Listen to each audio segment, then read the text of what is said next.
እንግዲህ ያየኸውን አሁንም ያለውን ከዚህም በኋላ ይሆን ዘንድ ያለውን ጻፍ። የዮሐንስ ራእይ መጽሐፍ ጥናት። የዮሐንስን ራእይ የምናጠናበት አንዱ ምክንያት የኢየሱስ ክርስቶስ መምጫ መቅረቡን እንድናስታውስ ወይንም ደግሞ ሁል ጊዜ ንቁ ዝግጁ ሆነን የክርስቶስን መምጣት እንድንጠባበቅ ነው። ዮሐንስ በዚህ ስፍራ ላይ እየተናገረ እየጻፈልን ያለው ነገር ኢየሱስ ክርስቶስ እንዴት በቶሎ እንደሚመጣ ነው። በእርግጥ አይዘገየም፣ እሱ በቶሎ ነው የሚመጣው ብሎ ከዛ በኋላ ያሉትን በመምጫው ሰዓት ደግሞ የሚፈጸሙትን ምልክቶችን ጨምሮ ይናገራል። ከዚህ ከምዕራፍ 4 በኋላ በተለይም ምዕራፍ 6፣ 7፣ 8 እያልን በምንቀጥልበት ጊዜ ያለው በጠቅላላው የኢየሱስ ክርስቶስ የመምጫው ምልክቶች ናቸው። ኢየሱስ ክርስቶስ ሲመጣ ምን አይነት ምልክቶች ይሆናሉ? በተለይም ቤተ ክርስቲያን ከምድር ላይ ከተወሰደች በኋላ በምድር ላይ የሚሆኑ ነገሮችን የሚያስታውሰንና የሚነግረን ትዕይንቶቹ በሙሉ ምን አይነት ሊመስሉ ይችላሉ የሚለውን የሚነግረን መጽሐፍ ነው። ከዛም በተጨማሪ ደግሞ የቤተ ክርስቲያን ዘመን ደግሞ ምን ሊመስል ይችላል? ቤተ ክርስቲያን በምን አይነት ሂደትና በምን አይነት ሁነት ውስጥ ልታልፍ ትችላለች? ምን አይነት ነገሮች ሊገጥሟት ይችላሉ የሚለውን ነገር ዘርዘር አድርጎ ይናገራል። በጠቅላላ እይታ ነው የሚያሳየን። እነዚህንም ሲያሳየን ደግሞ በምሳሌነት በወቅቱ የነበሩትን አብያተ ክርስቲያናትን በመጥቀስ ነው እንደ ምሳሌነት አስገብቶ በትንቢት መልክ ደግሞ ስለነሱ ፕሮፌሲ ያወጣል ማለት ነው። ወይንም ደግሞ ትንቢት ይናገራል። እያንዳንዱ ዘመን ላይ ምንድን ነው ሊሆን የሚችለው፣ ቤተ ክርስቲያን በየዘመናቱ መካከል በምን አይነት ነገር ውስጥ ነው የምታሳልፈው የሚለውን ነገር ጠቅለል አድርጎ ጠቅላላ ሂደቱን ሁነቱን ምን አይነት መልክ ሊኖረው ይችላል የቤተ ክርስቲያን ዘመን የሚለውን ያሳውቀናል። እና እነዚህን ነገሮች በምናጠናበት ጊዜ የቤተ ክርስቲያን የመጨረሻ ሁኔታም እንዳለ መዘንጋት የለብንም። ቤተ ክርስቲያን እዚህ ምድር ላይ የመጨረሻዋ ቆይታዋ ምን ሊመስል ይችላል እና የመጨረሻዋ ቆይታ የቤተ ክርስቲያን ካበቃላት በኋላ ደግሞ ከዛ በኋላ ያለው ነገር ምን አይነት ሊሆን ይችላል? ኢየሱስ ክርስቶስ የክርስቶስ ዳግም ምጽአት የምንለውና ቤተ ክርስቲያን ስትነጠቅ መካከል ያለው ዲፈረንስ ወይም ደግሞ መካከል ያለው ልዩነት ምን ያህል ሊሆን ይችላል የሚሉትን ነገሮች የምናይበት ይሆናል። እና እነዚህን ነገሮች በምንመለከትበት ጊዜ አንዳንድ ቁጥሮች፣ አንዳንድ ስሞች በምሳሌነት ነው የተወሰዱት። መጽሐፍ ቅዱስ ላይ ብዙ ጊዜ በምሳሌነት በተለይም ትንቢታዊ ቁጥሮች በሚሆኑበት ጊዜ በተምሳሌት ነው የሚያገለግሉት እነዚህ ቁጥሮች። ለምሳሌ ከነዚህ ቁጥሮች መካከል በኋላ ስናጠናው የምናየው ስለሆነ ነውና ለምሳሌ ዳንኤል 70 ሱባኤ የሚባል አለ። እንግዲህ ሱባኤ ማለት ሳምንት ማለት ነው፣ 7 ቀን ነው። ይህንን 7 ቀን ዳንኤል እያንዳንዱን ቀን በትንቢታዊ ሲፈታ ምን ሊመስል እንደሚችል ሲያስቀምጥልን ይሄ 7 ቀን የሚያመለክተን ምንድነው ይለናል። እያንዳንዱ ቀን ለአንድ ዓመት ምን ይሆናል?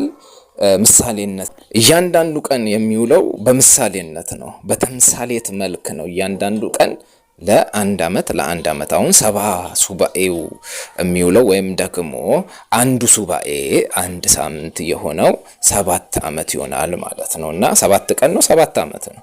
ስለዚህ እንደዚህ የተባለ ነው እያንዳንዱ ቀን በምሳሌነት የሚወሰደው። ይህን ነገር ዮሐንስ ራእይን ስናጠና መርሳት የሌለብንና መዘንጋት የሌለብን ጉዳይ ይሆናል ማለት ነው።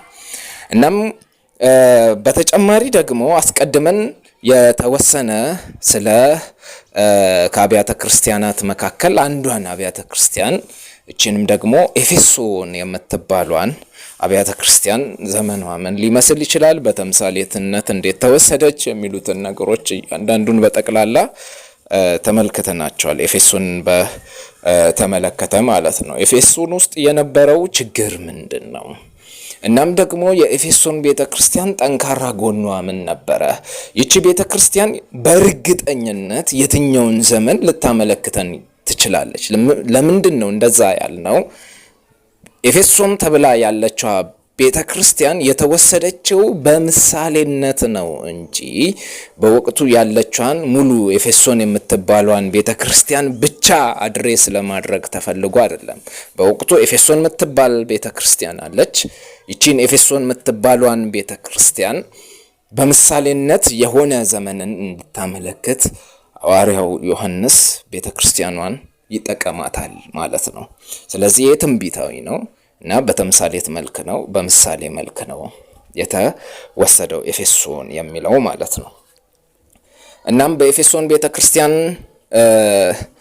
ዘመን ላይ የነበሩ ችግሮች አሉ። እሱም ምንድን ነው? በኤፌሶን ቤተክርስቲያን አስቀድማ አደገኛ የሆነ መተሳሰር፣ ፍቅር፣ ብዙ ነገር ነበራት። ይሄም ፍቅር ግን የኤፌሶን ቤተክርስቲያን በስተመጨረሻ ምን አለችው? አጣችው። ስለዚህም ማስጠንቀቂያዋ ለኤፌሶን ቤተክርስቲያን ምንድን ነው? የቀድሞ ፍቅርሽን ትተሻት። ስለዚህ በዘመንም ስንመለከት በተለይም ደግሞ ሐዋርያት ከሞቱና ከተገደሉ በኋላ ያለችዋ ቤተክርስቲያን እጅግ በጣም አደገኛ ሁኔታ ውስጥ ገባች። እናም ያስቀድሞ የነበረው አይነት ፍቅር ሊኖራት አልቻለም። ስለዚህም ደግሞ እግዚአብሔርም በዚህ ምክንያት ከስፍራሽ ምንሽን ወስዳለሁ ይላል፣ መቅረዝሽን ወስዳለሁ ብሎ በጣም ከባድ ማስጠንቀቂያ ይናገራል ማለት ነው።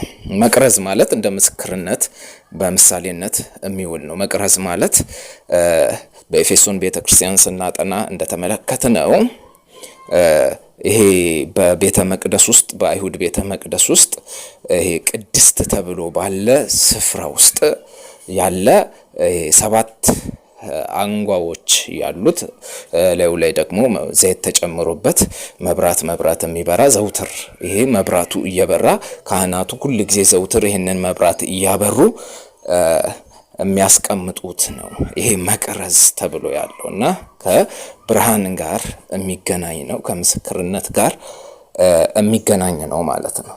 ስለዚህ መቅረዝሽን ከስፍራ ወስዳለሁ ሲል ከዛ አንጻር እንደሆነ ተመልክተናል አስቀድመን። ከዚህ በኋላ የኤፌሶን ቤተክርስቲያን ደግሞ ጠንካራ ጎኖች ነበሯት። እናም ከጠንካራ ጎኖች መካከል ሐዋርያት ነን የሚሉት ሐዋርያት ሳይሆኑ ማለት ነው። ሐዋርያት ስንት ናቸው? 12 ናቸው። ነገር ግን እኛም ሐዋርያት ነን ማን ከማን ያንሳል ብለው የመጡ ሰዎች ነበሩ። ምንድን ነው ኢየሱስ 12 ብቻ ነው እንደ መረጠው እኛም አንገባም እንደ አይነት ነገር። ያኔ ልክ እስራኤል ከግብጽ ምድር ከወጡ በኋላ በአሮንና በሙሴ ላይ የእስራኤል ሕዝብ ቆሬና ዳታን ማህበር ሰብስበው እናንተ ብቻ ናችሁ እንደ ቅዱሳን ብለው እኛም ቅዱሳን አሉን ብለው 250 ቅዱሳንን እንዳመጡት ሁሉ እዚህም ምንድን ነው ሐዋርያት 12 ብቻ ናቸው እንደ እኛም ሐዋርያት ነን ብለው ሐዋርያት ሳይሆኑ የተነሱ ሰዎች ነበሩ። በወቅቱ ግን እቺ ቤተክርስቲያን መርምራ ለይታ አወጣችና ሐዋርያት አይደላችሁም ብላ አወጣቻቸው። የሐዋርያነት ነገር በኤፌሶን ቤተክርስቲያን ብቻ እንደተነሳ ልብ ማለት አለብን። በኤፌሶን ቤተክርስቲያን ብቻ ነው ይሄ አጀንዳ ያለው። ለምንድን ነው ሲባል ከዛም በኋላ ሐዋርያ ስለሌሉ እውነተኛ ሐዋርያት ከሌሉ ደግሞ የሉም ማለት በህይወት የሉም። ሐዋርያት 12ቱ ብቻ ነበሩ። እናም እነዚህ 12ቱ ሐዋርያት ሲሞቱ ሌላ እነሱን ተክቶ የሚመጣ ሐዋርያ የለም በክርስቶስ ተመርጦ ማለት ነው። ኢየሱስ የመረጠው 12ቱ ነው። ስለዚህ እነዚህ ከሞቱ በኋላ ሌላ ሐዋርያት ስለሌሉ ውሸተኛ ሐዋርያትም የሉ። ከዛ በኋላ የሐዋርያነት ጉዳይና የሐዋርያነት አጀንዳ በመጀመሪያው በኤፌሶን ቤተክርስቲያን ተዘጋ። ከዚህ በኋላ የኔ ሐዋርያ ነኝ ብሎ ቢመጣ ሂዶ ደዛ እባክህ ዞር በልልን ነው የሚሉት እንጂ ምንም እስኪ ፈትሸን ከሐዋርያነት ምልክቶች አንዱን እናገኝብህን ይሆን እስኪ እንየው ብለው መስፈርት ምናምን የሚደረድሩበት ጉዳይ የለም።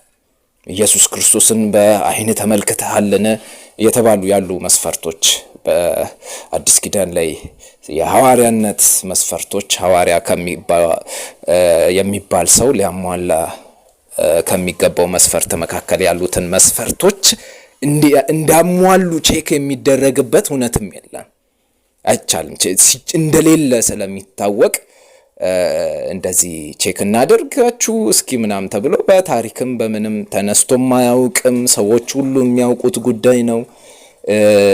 እንግዲህ ቤተክርስቲያን በሙሉ ልክ ከመቶ ክፍለ ዘመን በኋላ ቤተክርስቲያን በሙሉ ደንዝዛ ነበረ አንልም። ይህንን ካልን ታሪክ እንክዳለን። እኛም ደግሞ አሁን ደንዝዘን እንዳልሆነን ማረጋገጫ አናመጣም ማለት ነው። በምንም ሎጂካልም በሳይንሳዊ መንገድም በመንፈሳዊ ጉዳይም አያስኬድም በእንደዚህ አይነት መንገድ መሄድ ማለት ነው። ምክንያቱም ከዛም በኋላ አባቶች ስለ ወንጌል ሲሉ ዋጋ እየከፈሉ በተለይ አሁን ሰምርኔስን ስለምናያት ወንጌል ሲሉ ዋጋ እየከፈሉ እስከዚህ ድረስ እንዳደረሱልን እናውቃለንና ሐሰተኛ ትምህርቶችን በየዘመናቱ ሲነሱ የነበሩትን ለምሳሌ እንደነ አሪዮስ የተባሉ ታላቅ አስተማሪ በምስራቅ ቸርች ተነስቶ ወንጌልን እንደዚህ እያጣመመ በሚሰብክበት ጊዜ በጋራ ሆነው የተከላከሉበት ሁኔታ አለና ቤተክርስቲያን ወንጌል ጠብቃልን እስከዚህ አድርሳለች በተቻላት አቅም። ሐሰተኞች በመካከል ነበሩ።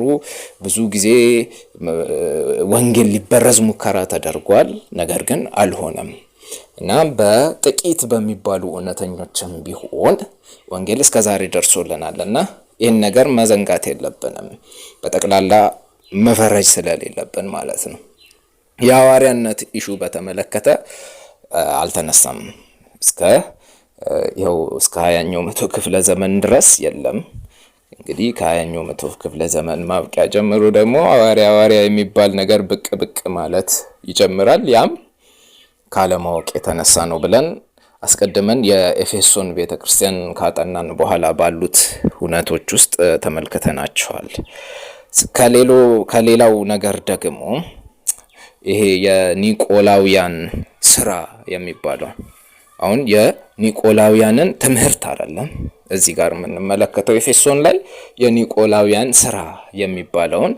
ይሄ ደግሞ የኒቆላውያን ስራ ምን አይነት ነው ሲባል አንዱ ካህን ሆኖ ሌላኛው ደግሞ ምእመን የሚሆንበት ሁኔታ፣ አንዱ ገዢ ሌላው ተገዢ ሲሆን፣ አንዱ ዋነኛ ሌሎቹ ደግሞ የዋነኛው የሚያሸረጉዱ አይነት ዝቅ ያሉ መመጣጠንና ባላንስ የሌለበት አይነት ነገር ሲሆን የኒቆላውያን ስራ ነው ብለናል። ከዚህም ደግሞ በመጽሐፍ ቅዱሳችን ላይ ሐዋርያው ዮሐንስ አጥብቆ የከለከለው ሰው ነበረ።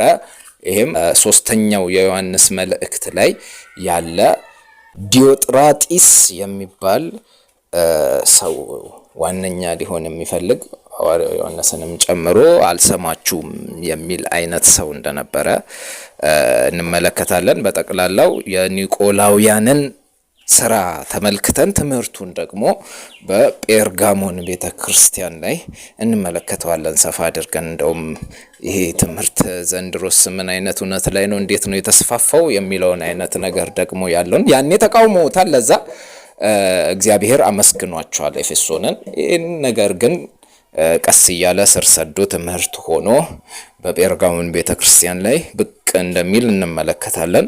ስለዚህ ጴርጋሞን ጋር ስለ ኒቆላውያን ትምህርት በደንብ የምናይ ይሆናል።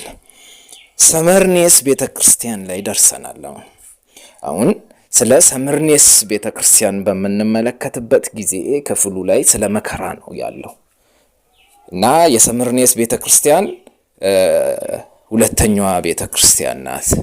እናም የራሷ የሆነ ዘመን አላት። ከመቶ ዓመተ ምህረት በኋላ ከሁለተኛው መቶ ክፍለ ዘመን አንስቶ እስከ ሶስተኛው መቶ ክፍለ ዘመን ድረስ ያለውን ጊዜ የምታመለክት ቤተክርስቲያን ናት። ስለዚህ ይቺን የሰምርኔስ ቤተክርስቲያንን በለየት ባለ ሁኔታ ውስጥ የምናውቃት ነው።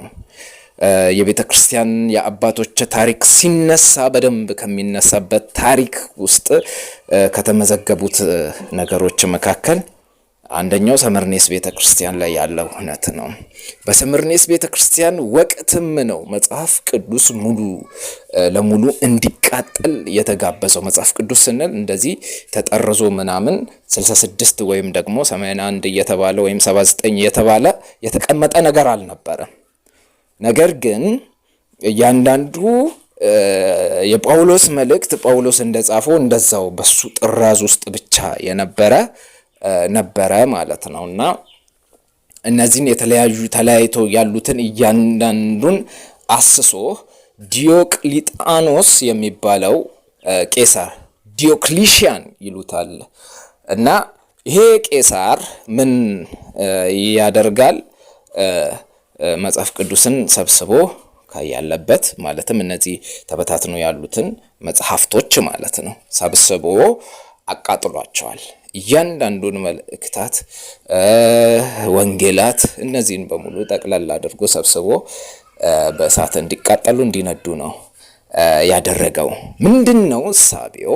የሱ የዲዮክሊሽያን እሳቤ አሳውን ለማጥፋት መጀመሪያ መወገድ ያለበት ባህሩ ነው። ስለዚህ እነዚህ የክርስትና አስተማሪዎችንም ይሁን ክርስቲያኖችን ለማጥፋት የመጀመሪያው መፍትሄ መሆን ያለበት መጽሐፍ ቅዱሳቸውን ማጥፋት ነው። ያው ባህሩ መጽሐፍ ቅዱስ ነው እና እንደዛ አይነት እሳቤ ስለነበረው ይሄ ሰው ምን አደረገ? መጽሐፍ ቅዱስ ከምድረ ገጽ እንዲጠፋ የመጀመሪያው ሙከራ ሞክሯል። ነገር ግን መጽሐፍ ቅዱስ ከምድረ ገጽ ሊጠፋ አልቻለም፣ ቀጠለ። እሱ ነው የጠፋው። እሱ ጊዜው ሲያበቃ አልፎ ሄደ ማለት ነው። ነገር ግን ክርስትናም ቀጠለ፣ ወንጌል ቀጠለ፣ ሰዎች ብዙ እየዳኑ መጡ። በስተመጨረሻም ደግሞ ይህ ሰው በሚሞትበት ጊዜ ሌላ ደግሞ ቀና የሆነ የራሱን መልክ የያዘ ዘመን ደግሞ ጴርጋሞን ላይ የምንመለከተው አይነት ዘመን መጣ።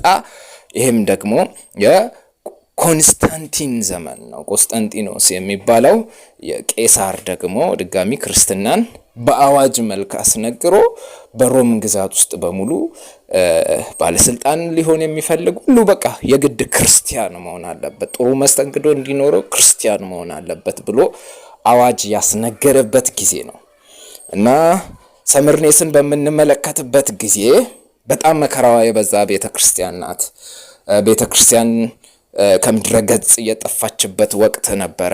ምናልባትም የካታኮምቡ ሰማዕት የሚለው መጽሐፍን አግኝታችሁ ካነበባችሁ ይህ መጽሐፍ ላይ ምን ያህል ዴኪዩስ በሚባለው ቄሳር አማካይነት ምን ያህል ክርስቲያኖች ላይ መከራ በተለይ 250 ላይ የደረሰውን ታላቅ የሆነ ክሩሲፊኬሽን እንደዚሁም ግድያ ክርስቲያን በመሆኑ ብቻ ሰው የሚገደልበት ሁኔታ እንዳለና አንድ ታላቅ ሐውልት አቆመ ይህ ሰው። ከዛም በኋላ ለዚህ ታላቅ ሐውልት ወይም ምስል ያልሰገደ ሰው ማለትም ምንድነው የአበባ ጉንጉን አድርጎ እንደተቀበለ አመልክቶ ከዛን ሰርተፍኬት ይቀበላል ማለት ነው። እንደዛ ያላደረገ ሰው ሰርተፍኬት የሌለው ሰው በሱ ግዛት ውስጥ ምንም አይነት እውቅና እንደሌለው የተናገረበት ምንም አይነት መገበያየት ይሁን ከሰው ጋር ህብረት መፍጠሪውን ብቻ ምንም ማንኛውንም አይነት ነገር በሮም ግዛት ውስጥ ማድረግ እንደማይችል ያስነገረበት ጊዜ ነበረ። በዚህ ጊዜ ላይ አንዳንዱ ክርስቲያኖች ሌላ ነገር ለማድረግ ሞክረዋል። በገንዘብ በመግዛት እንደዚህ አይነት ነገሩን ይህን ሰርተፍኬት ለመቀበል የሞከሩ አሉ። እነዚህም እንደ ካዲዎች ተቆጥረዋል። ከዛም ውጪ ደግሞ እግዚአብሔር ነው ልቤን የሚያውቀው እንግዲህ እግዚአብሔር ያውቃል የልቤን። እኔ ዝም ብዬ እዚህ ምስሉ ፊት አበባ ጉንጉን ብቻ አድርጌ ጎንበስ ቀና ብዬ ሰርተፊኬቱን ባገኝ እግዚአብሔር ነው እኔ ልቤን የሚያውቀው ብለው ደግሞ እንደዛ አይነት ስርዓት ያደረጉ ክርስቲያኖችም ነበሩ። እነዚህም እንደ ከሃዲዎች ተቆጥሯል ኋላ ላይ ማለት ነውና እንደዚህ አይነት ሁኔታዎች የተፈጠሩበት ጊዜ ነበረ። ቤተክርስቲያን ከምድር ተወገደች። ቤተክርስቲያን ለቤተክርስቲያን ዓለም ላይ ያለ ሰው በሙሉ ስፍራ ስላልነበረው ነገር ግን ምድር አፏን ከፍታ ተቀበለቻቸውና ቤተክርስቲያን ላይ ውጭ ላይ ከምትታየው ወደ ውስጥ ወደ ምድር ውስጥ ገብታ ዋሻ ውስጥ ቤተክርስቲያን የሆነችበት ጊዜ ነበረ። ሰዎች በሙሉ ክርስቲያን የሆኑት በሙሉ እዚህ ዋሻ ስር በጣም እጅግ በጣም ሰፊ ረጅም ዋሻ ነው። በጣም ውስብስብ ነው። ጥልፍልፎች ያሉት ዋሻ ነው። አንድ ሰው በዚህ ገብቶ የት እንደሚወጣ የማይታወቅ ነው። ክርስቲያኖችን ማንም እዚህ ውስጥ ሲሆኑ ሊደርስባቸው አይችሉም ማለት ነው። ማንም የሮም ወታደር ደፍሮ ክርስቲያኖችን ይዛለው ብሎ እዚህ ዋሻ ውስጥ መግባት አይችልም። ክርስቲያኖች ራሷቸው እየመሯቸው በቃኛ ያለነው እዚህ ነን ብለው እስካላሳዩዋቸው ድረስ። በዛ ወቅት ደግሞ ክርስቲያኖች እንደዛ አያደርጉም። እርስ በርሳቸው ያላቸው ትስስር፣ ፍቅር ልዩ ነበረና እንደዛ አይነት ነገር ተፈጠረ በሰምርኔስ ቤተክርስቲያን ወቅት። እናም ወደ ክፍሉ ስንገባ ምዕራፍ 2 ቁጥር 8 ጀምሮ ያለው ሐሳብ ነው። በሰምርኔስም ወዳለው ወደ ቤተክርስቲያን መልአክ እንዲህ ብለህ ጻፍ፣ ሞቶ የነበረው ሕያውም የሆነው ፊተኛውና መጨረሻው እንዲህ ይላል።